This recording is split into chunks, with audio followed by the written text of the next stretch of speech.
Explosions have rocked parts of Lebanon and Syria, killing 9 people and wounding nearly 3,000 others. It's been called an unprecedented Hezbollah security breach after the organization's pagers detonated, killing some of their own fighters and injuring Iran's envoy to Beirut. Hezbollah are blaming Israel, and their leader Hassan Nasrallah is expected to make a televised address this afternoon.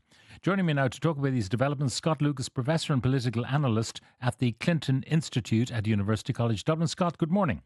Very good morning to you, Pat. Now, I said in my introduction, this is like something from James Bond. Incredible. Explosive devices placed in pagers and then simultaneously detonated.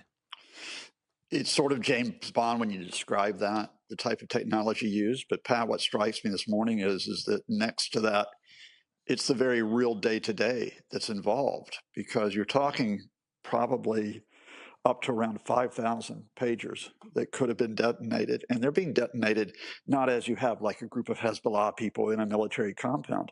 You know, they're Hezbollah members who are going about their business. They're in shops. They are in open public spaces in Beirut, in the Bekaa Valley in Lebanon. You know, they, in other words, are part of the community as well. So what you've got is this area where Israel, of course, if it ever claims responsibility, which it has not yet, it's going to frame this as, oh, this is part of our war against Hezbollah, who are fighting us across the Lebanese border. But you know, these are civilian areas where these pagers went off. This could have been something that could have happened in any other big city in the world, because the technology is there to inflict casualties on a mass scale.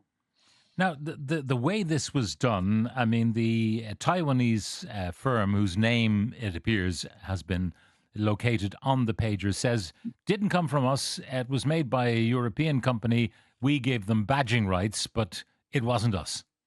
Yeah, what we know now, and I have to say what we know now because there's a lot of claims that are flying around on social media, is that the Taiwanese company is called Gold Apollo. And Gold Apollo, you know, as it were, have developed, you know, the pager hardware that is used. But as with many companies around the world, you offshore the actual production. And the production was offshored to Hungary, to a country called BAC in Budapest. And there was this batch of phones, you know, that had obviously been ordered either directly or indirectly by Hezbollah for its use. They simply put out the shipment of phones, this mass shipment of phones. And as you had that introduction from one of your other guests, this is the key question. At what point in the supply and production chain did a state actor, and it has to be a state actor, get access to these phones to plant the explosives? Now, the contention is that these were planted in part of the production process, which could be in the supply chain process, but equally it could be in the factory. So if it was done by BAC in Hungary, it would have to be have been at the say-so of the Hungarian government. So you have to tease out, what is the relationship between Hungary and Israel? Well, I think you have to think about that, Pat, but you also have to think about something else that may have taken place, and that is, did these phones go directly from Hungary? Sorry, pagers. Did they go directly from Hungary to Lebanon, or did they go from Hungary via another location and then get passed on to Hezbollah? Now, I must emphasize this is just a claim, and I want to be very careful here, but there is a claim circulating that the pagers went via Iran, and that Iran then supplied the pagers to Israel. Now, that if that is true, we know that Israel has penetrated Iranian security services, because Israel's carried out a series of attacks inside Iran, including killing the political head of Hamas on July 31st. So it could have happened in Hungary, but it could have happened in another location on the way to Lebanon. The idea, though, of some factory workers, or I suppose experts in explosives, packing these little paging devices in some warehouse in Tehran or in any part of Iran, and not asking, where are these going? What are we doing? Why are we doing this? It kind of defies logic. Yeah, I suspect it would be someone who's working for the Israelis in Iran. If that were, and I have to just simply say that I have no evidence that this is what happened. But you have to remember, for example, that Israel in recent years has been able to carry out explosions inside Iranian nuclear sites. And one, you know, including probably their highest profile site at Natanz. that explosive was planted not by an Israeli; it was planted by an Iranian working for the Israelis.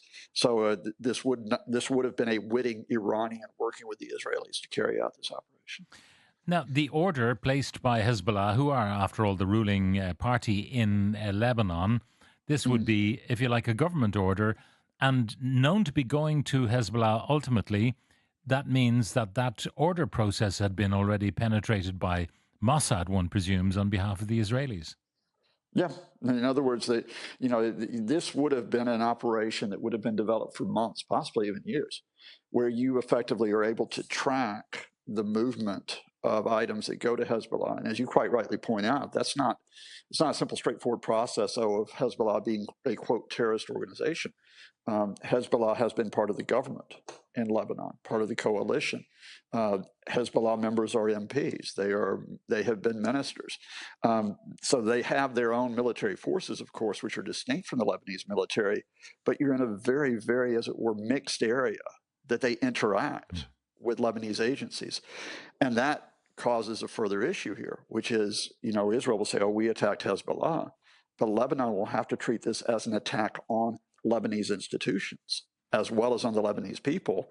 And other countries in the region will have to treat this as an attack, not just on Hezbollah, but as an attack on a fellow Arab country.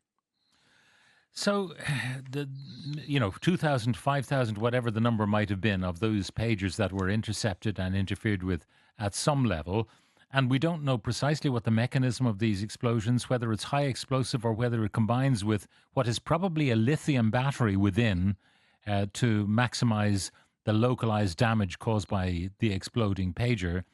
There could be more out there sensitive to another instruction from this malign actor ready to go off at any point. Which is why the UN, for example, ordered all their staff immediately in Lebanon to disconnect their devices yesterday, completely disrupting their communications. And I suspect others within Lebanon, including state agencies, would have done the same thing. So this is not just an attack whose effect was to try to disrupt Hezbollah members. It's not just an attack which killed and injured civilians as well. It's an attack which disrupts communications throughout the country until you can establish exactly what the cause is and establish that other devices have not been penetrated by the Israelis. Now, the Iranian ambassador who was injured, reported by his wife to be doing well, so not in any danger of losing his life. But if he's in possession of one of these pagers, it could be innocent enough. Everyone who's dealing with the government might be given a pager. Sure. Or it could be that, as the Iranian envoy to Lebanon, he needs to be able to talk to the terrorist element of Hezbollah. Well, first of all, we've got conflicting information on the extent of the injuries to the Iranian ambassador. So the New York Times, citing sources from Iran's Revolutionary Guards, say that he has lost one eye and is injured in the other. Iranian state outlets are denying that. Oh, no, he's absolutely fine. There's no need for him to be brought back to Tehran for treatment. So there is that story out there, but you get to the wider point here, and that is, there are meetings in Beirut all the time between Iranian officials, both civilian and military, and Hezbollah. Hezbollah is not a puppet of Iran, I have to emphasize that, but Hezbollah is an ally of Iran, and Hezbollah is supported by Iran. So it makes sense that the Iranian ambassador, even if he's not in direct communication with Hezbollah officials, he would want to know, in other words, what his staff are doing. He'd want to know what they are discussing with Hezbollah. He'd want to know what Iranians who come out from Tehran, including the military, the Quds Force, come out and discuss with Hezbollah. So yeah, he's looped into the information network that links Tehran and Hezbollah, now, even if he's not directly speaking with them. The reason they've all been using pagers, which is very old technology, kind of from the last century really, is because they didn't trust that mobile phones could not be hacked. So this, presumably, the Israelis will be using this to drive people back to mobile phone use, which are more easily tracked, if not the content of messages, the location of those phones.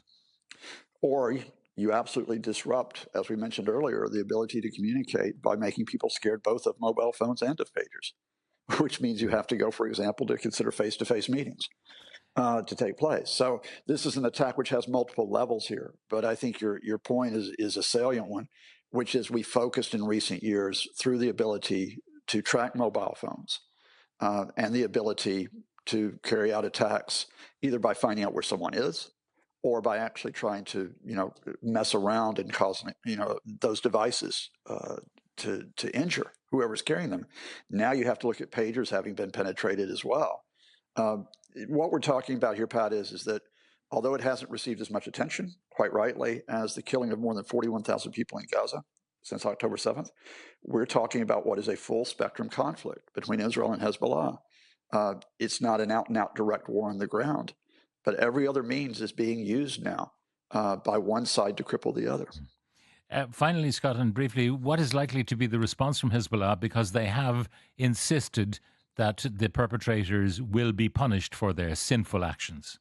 Yeah, they would say that, though. The leader of Hezbollah, Hassan Nasrallah, gives a speech at 2 p.m. our time, 5 p.m.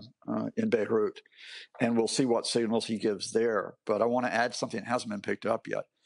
I think the Israelis were emboldened to do this in part because on July 31st, they carried out a significant attack, killing the political leader of Hamas in Tehran, setting off an explosion in his apartment. The Iranians said for weeks they were going to retaliate, that they would make Israel pay for this. The Iranians either could not or have chosen not to retaliate at this point. And I think the Israelis have taken the space here and said, look, if they're not going to get us for killing Hamas political leader, let's test both Iran and Hezbollah and see how they'll respond to a mass attack on Hezbollah members. Scott Lucas, professor and political analyst at the Clinton Institute at University College Dublin. Scott, thank you very much for joining us.